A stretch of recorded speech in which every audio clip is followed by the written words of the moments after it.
Hello, my friends. This is Lynda Lippin, and welcome to the Pilates Goddess podcast.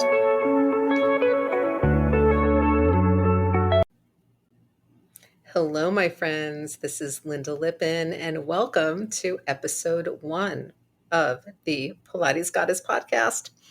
I am so excited about this. Today is actually going to be a solo cast. So you're just going to hear me kind of talking the whole time. But I wanted this week to once again address what I call the myth of neutral spine. So every time I talk about having a long, extended, lifted spine and torso online, some Pilates teacher comes into my comments and says, "Oh, you mean a neutral spine?"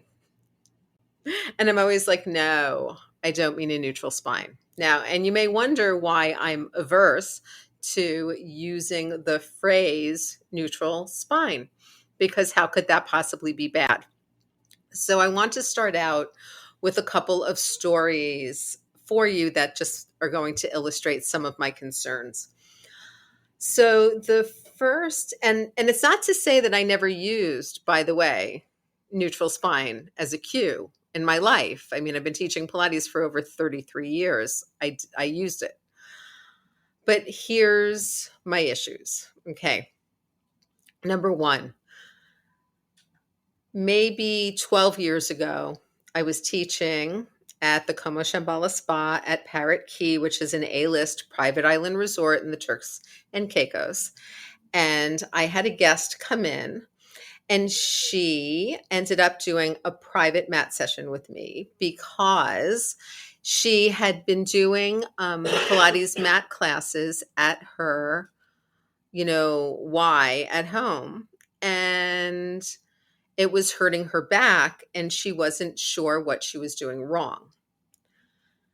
And the minute I got her on the mat and, even just lifted her legs up, bringing knees into chest or straightening legs up to ceiling or going into any position, related to, say, the 100, what I noticed was she seemed to actively be trying to keep her lower back lifted up off the mat.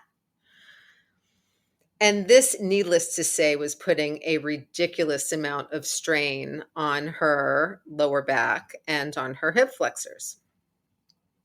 So if this is you as a client and you have been told that somehow you should never, ever flatten out your lower back, which is not true, you may have felt this too, where you literally feel like the weight of your legs is pulling your lower back forward. This, my friends, is precisely what we're trying to avoid in the majority of Pilates exercises and exercises in general. We are trying to strengthen our muscles so that we can move our legs away from our bodies without our lower backs pulling forward with our legs. So we kind of talked about that, and we talked about how, different people's spines look different, have slightly different curves, and are in fact in slightly different positions. And so she had simply been told that her lower back should always be slightly lifted up off the mat.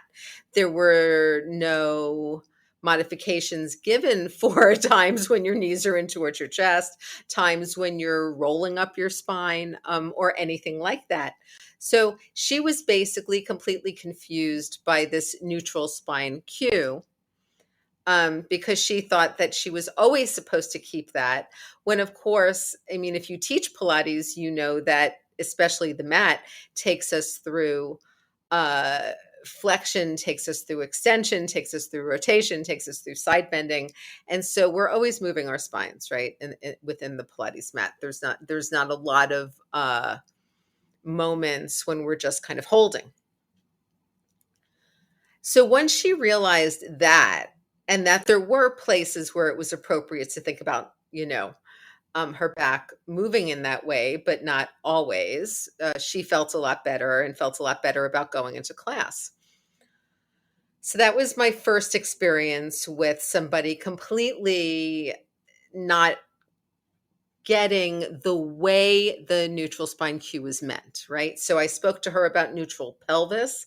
We did a lot of my pelvis, rocking stuff to kind of find as close to a neutral pelvis as she could, and then talked a little bit about spine mechanics and when you want a little flexion or extension, to be able to support things. And that worked well. And then over the years, it happened, a few times where I had somebody with a neutral spine cue, again, sort of pulling into an anterior pelvic tilt or, doing something else. And then most recently, just a few weeks ago, I had a consultation call with one of my online business friends. And she was telling me that she was going to group Pilates classes at, a club Pilates near her house, which she loves and, has a great community there. And, I encourage people do Pilates wherever you can and wherever you like to. So, but she started having really bad tailbone pain. And it was very similar to the tailbone pain that she had had for a while after having her daughter, like many, many years ago. So I sat down with her and said, "Are they cueing you for neutral spine?" And she said, "Yes. In fact, they told me that my lower back even for things like footwork should always be about an inch to 2 inches up off the mat." And I thought, well, that seems a little high. Because frankly, when you're on your back, it's like the weight of your guts is coming down on your spine. I mean, it takes some work to actually lift your lower back up that much. And depending on your posture, your lower back probably doesn't need to be that lifted off the mat. And so essentially what she was doing was pushing her pelvis forward and going into an anterior pelvic tilt, adding more compression to her lower back. And then she was holding that position for leg circles and frog and any of the leg and straps work. She was trying to hold that position for things like the 100, and then she was trying to hold that position for things like long stretch and plank. And this was really not, as you can imagine, working for her. Like as she was telling me what she was doing and how she was being cued, I was thinking, this hurts me and my tailbone just thinking about it. So essentially, I sent her the same video of pelvic stability. And I will put that in the show notes to this so that you guys can have that too. It's on YouTube, it's free. And we talked about kind of finding a heavy sacrum, getting wide across her collarbones, and working from that place and not worrying about how lifted or where her lower back was, just finding the pelvic position, finding the ribs, finding the shoulders, and working from there. And don't you know that within, say, 10 days, her tailbone pain was gone? That's all it took. So essentially, what she does now is she goes to the same studio, but she doesn't listen to any of their cueing. So this is an episode that's kind of geared to both the consumer and the teacher, frankly, because number one, as a consumer, if you are in any kind of Pilates class or private situation and you are being cued in a way that's causing you pain, there's a problem. And if you complain about the pain and you keep getting the same cues in response, then you either need to do what my friend did and at least consult with an experienced Pilates professional and get some other cues that you can use. It might be the studio you love, the only one in town, whatever. But don't use those cues, or find a different studio, frankly. I would also encourage you to try some online Pilates sessions because I'm telling you, we can see you really well on Zoom, whatever camera you're using. Sometimes you feel like you're using your phone camera, and so it must be small because your phone is small, but our phones have huge wide angle, wide lenses, and they do really, really well for Zoom and for things like that. So, I would recommend then taking some online sessions or finding maybe a different teacher, asking around, and just getting some different cues and different ways of thinking about those exercises into your head. Conversely, if you're a Pilates instructor and you're cueing people in a way that appears to be hurting them because they come back to you and say things like, when I do that, my tailbone hurts, or when I do that, my back hurts, or when I do that, something doesn't feel right, then the answer is not to continue to push them with those same cues, right? The answer is to kind of look at what they're doing, to ask around, to find a good mentor, to find somebody who you can come to with questions like this. My Pilates teacher mastermind clients have me. And that's literally what they'll do. They're in the program, they'll set up their private with me, and they'll ask me these questions. I'm saying this to this client, it's not working, they're in pain. What else can I be doing here? So remember, the whole teaching of Pilates and learning of Pilates and moving is all a process. It is not static. You will you'll find different issues. You'll find different people who hear things in different ways. But the one cue that I can tell you will not be helpful for anybody is neutral spine. Neutral spine looks different on everybody. You, at some point in your Pilates teaching career, or at some point even as a consumer, you have seen somebody who has severe scoliosis or severe osteoporosis or a severe twist in their hip or something, a severe twist in their neck. It doesn't look fun. It doesn't look like it feels good. My friends, for those people, that is sometimes their neutral spine. Okay? If you have severe arthritis, scoliosis, anything like that, your neutral spine is not going to look or feel like any place that anyone really wants to hang out in for a long period of time. Okay? So the using that phrase is meaningless for most people. It just is. So as a consumer and as a teacher, I'm telling you that you need to be receiving cues that work well for your body, that you understand, that you can do, and that you can feel the difference on, and that don't hurt you. And as a teacher, you need to make sure that your clients are not in pain and that you are not forcing your clients into positions for no apparent reason. Okay? And positions that might be causing them pain for no apparent reason. Like there's no reason why my friend should have been told to have her lower back lifted up an inch or two off the mat all the time. It was just forcing her again into an anterior pelvic tilt, shoving her tailbone down to the mat and causing compression and ultimately irritation and pain. Okay, that's not why we teach Pilates. That's not why we do Pilates.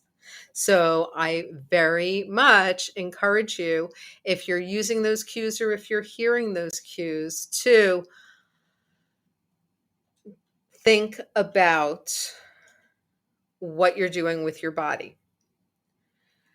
In terms of your pelvis, and the reason why I actually like neutral pelvis as a cue, even though I agree that we're moving all the time in space and things shift, is that number one, our spines specifically are always moving. Okay, your ribs are attached to your spine. Every time you take a breath, anytime you move, your spine is moving. Your spine is moving all night as you're breathing, even when you're not thinking about it. Okay, so spine's always moving. You can, however, find a neutral pelvis. And the neutral pelvis is kind of interesting because it is the position in between having your lower back flat, your tail curled up, and your hips pulled back, and the more extreme anterior tilt of pushing your hip bones forward and letting your lower back kind of lift up off the ground as you push your tailbone down. The middle position is really where your hip bones and your pubic bones are in the same horizontal plane. This is true of neutral pelvis no matter where you are in space, whether you're sitting up, standing, whether you're on your back, whether you're on your stomach, whether you're on your side. Neutral pelvis is neutral pelvis, and that is the definition. So what I will often do is help my clients find that neutral pelvis and then kind of feel how their backs lay once they found that.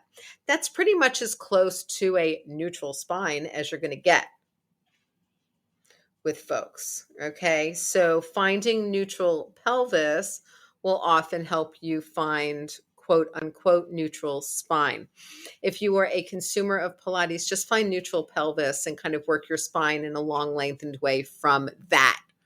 Whether you're rounding it and flexing forward, whether you're arching backwards, going side to side, rotating, whatever it is that you're doing, whether you're doing leg movements, whether you're doing arm movements, it's finding that kind of middle position, finding that stability, and then working out from that strong powerhouse, to use the Joe Pilates term.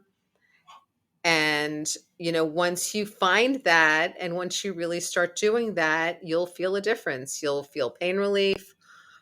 You'll get easier movement, and things will start to feel a lot different in your body. And if you're teaching, you'll notice a huge difference in how your clients' bodies start to respond to the work, and your clients will be feeling better and they'll understand you a little bit more.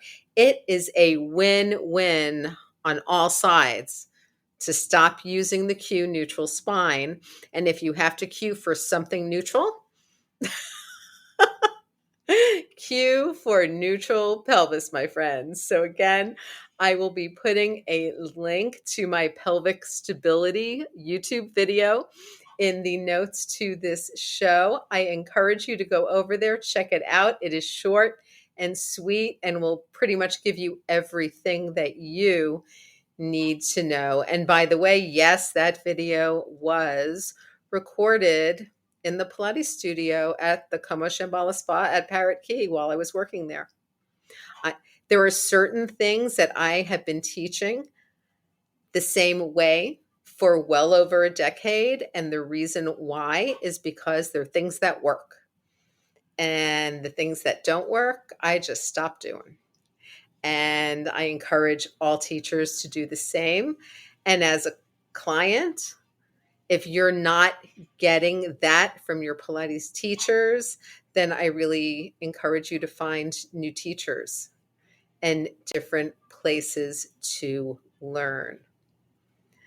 So thank you guys for listening to the first episode of the Pilates Goddess podcast. I really look forward to sharing more with you, and I'll be talking to you again later on this week. Bye. Thank you so much for listening to the Pilates Goddess podcast. Music brought to you by Nerd Salad. Please leave a review on Apple Podcasts, especially if you liked it. And please like, share, and subscribe wherever you listen to your podcasts. Thanks.